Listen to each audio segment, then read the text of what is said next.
Guys, the next, to kick off the afternoon session, I talked about it last night, this conference is all about networking, motivation, education, right? And what are you going to take away from it, all right? So this is, especially for the 60-plus first-time LEAD conference attendees, this might be your first exposure to an NAED event or just NAED as a whole. So what we've got planned for the next half hour, we've got 4 panelists here, 2 representatives from NAED, one from TED Magazine and one from Interstate Electric who sits on the Western Region Council Board. So this 30 minutes is for you guys they will give a brief overview of what their organizations do and their involvement with NAED. And then we're going to flip it around, and this is your opportunity to ask questions of them of maybe what you personally, your company, can get out of NAED. It's a very valuable relationship. They have an unlimited amount, of media or training tools. They will cover everything that they offer. The offering is large and complex, so they'll go over that. But feel free. We'll open it up for questions. But right now, I'll turn it over to the panelists, and they'll introduce themselves. So thank you. Hello, everybody. I'm Tim Young. I'm the district manager for Interstate Electric Supply. I've been in the industry since 1991, so that's a few years. My career, I've started in the warehouse, gone all the way to being an owner of the company, president of the company, and now I'm working with Crescent Electric, managing Interstate Electric. Hi, good afternoon. I am Erika Stephan, and I am the Director of Research and Development for NAED. So if you go to our website and go to the Research tab, that is my domain at NAED. So I'm happy to answer any questions you have about our research efforts.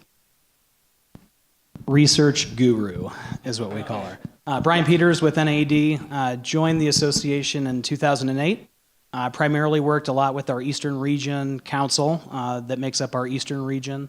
Right now I'm in membership, serve as membership director, so any distributor leads from our supplier members, give them to me.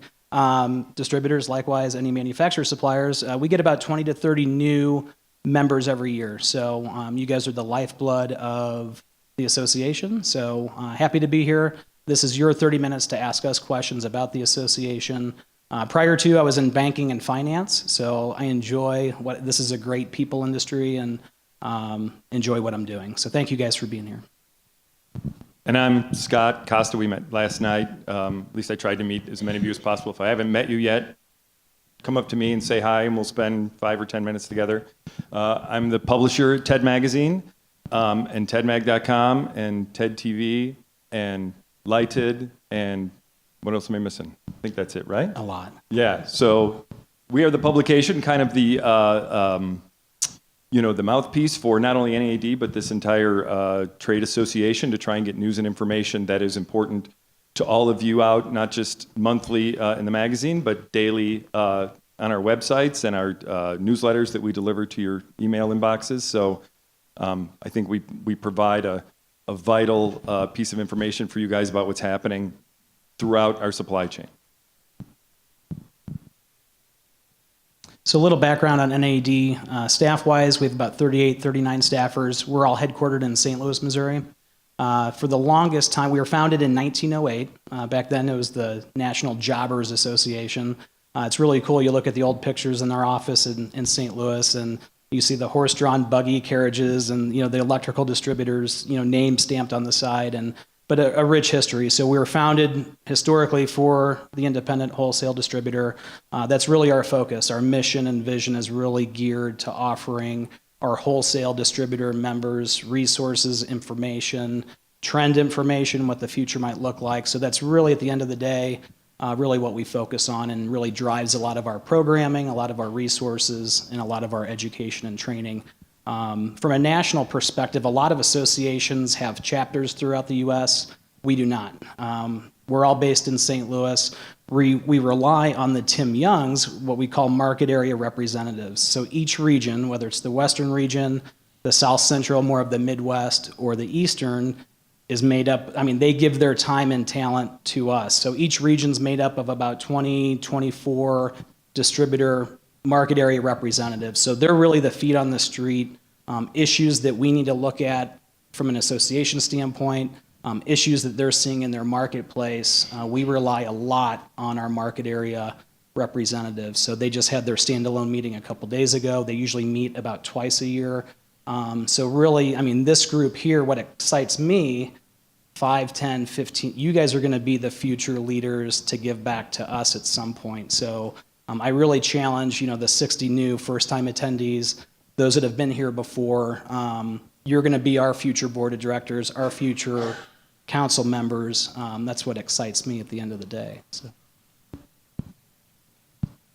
By the way, if you have questions, there's 2 people with microphones running around to kind of build on what Brian said and the things that Tim and other members of our councils are doing. Keep in mind that it's really easy, especially for someone like me, to say, I'm just going to look out for my best interests, so I'll join a council and make sure that my company's okay. But what these folks are doing on our boards and on our committees and on even the lead committee and our councils is saying, no, we're going to look out for what is the best interest of our supply chain to keep it strong and solid, whether it's hiring and recruiting. What are the best practices that people need to know? Whether it's, what's the best e-commerce platforms that you guys should have, or sharing data or things like that. I mean, these are channel-wide issues that these committees and that these councils are working on to make everything better for everybody, not just their own individual companies. So being involved in that allows you the opportunity to strengthen the channel, which is obviously essential as we're moving forward. I sat with Trevor from Blazer Electric. Where's Trevor at? He had some great questions.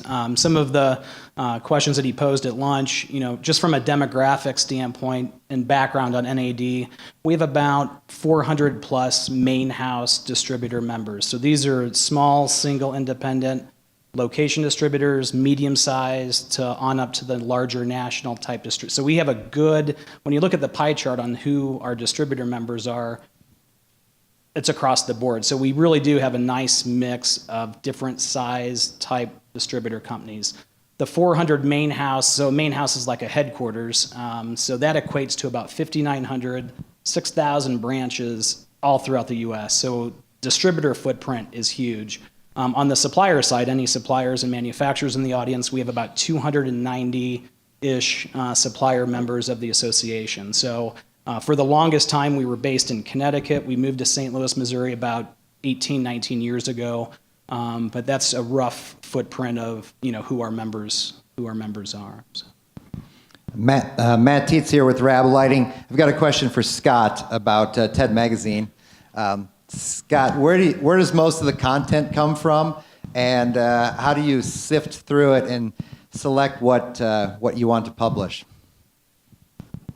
Magazine-wise, what we're really looking at are some of the important and essential things that are happening every day. I think that in years past we would do stories. When I first started, I got a lot of, "Hi, my name's John Smith. Why don't you do a feature story on my company? We've been in business for 12 years." I'm like, yeah, okay, it's great. Meanwhile, Amazon's trying to steal all your customers, and we're thousands and thousands of people short in terms of open positions that are in the industry. And again, we're trying to figure out how to share data and sell not just person to person, but electronically. And what are we going to be looking for toward in the future? So there's some real important issues that are out there that we are focused on. Certainly, we focused the July issue on hiring and training and maintaining the next generation of the workforce, and a part of that is obviously having the 30 under 35 being inside the July issue of the magazine.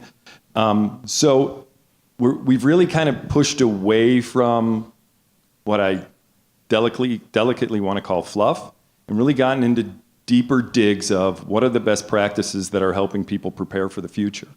And we have, I have one magazine editor, Misty Byers, who has to, deal with all this craziness, and I have 15 or so writers who are all over the country, and we get together, every month, and we talk about what we want to plan for the issue 2 months down the road, and then something happens, and we have to replan for what we want to do 2 months down the road, and so we're trying to be as flexible as we can in terms of moving forward.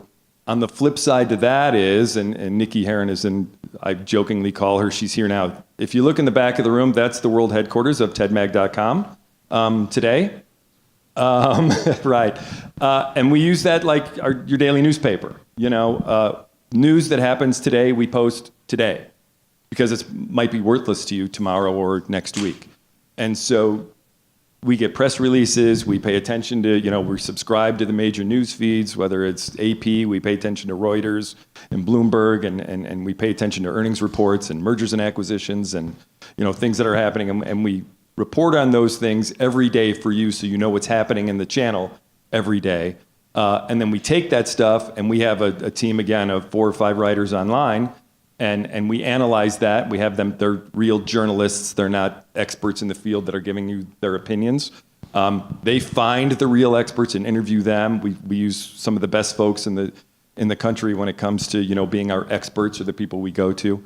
And so we provide, at least one exclusive feature, 4 days a week that also ends up on the website. So it's a complicated yet important feature of what we do with TED Magazine, but we feel like, first of all, we get great reception from many of you saying that you like it, so we keep it up. But it's a constantly moving, machine. And Misty and Scott are great from a membership perspective. Misty reaches out to our team all the time. What cool stories are your companies doing? We hear that all the time out in the field. So to Scott's point, share that with us. Right. People changes, new hires, work anniversary. Your histories are amazing. So a lot of it is shared to us, and we share it in turn with Misty and Scott and their team. And so think about the stuff that you're doing in your communities. The outreach, the fundraisers, the different. They're looking for that content all the time. So share that with Nikki and Misty and our team, and that's the stuff that we like to see. So. From the distributor side, I'd like to chime in. I've actually been reading TED since, I think, 1988 when I was in college. And I really want to encourage that you make sure that you're engaged in reading those. Make sure all your peers are getting TED, whether it be the electronic version, getting the emails daily, and also the hard copy. It's an amazing tool for you. The advertisers are in there, and you're getting a lot of new product information. There's so much in there that TED is an amazing tool for you that you really should make sure you dive into it.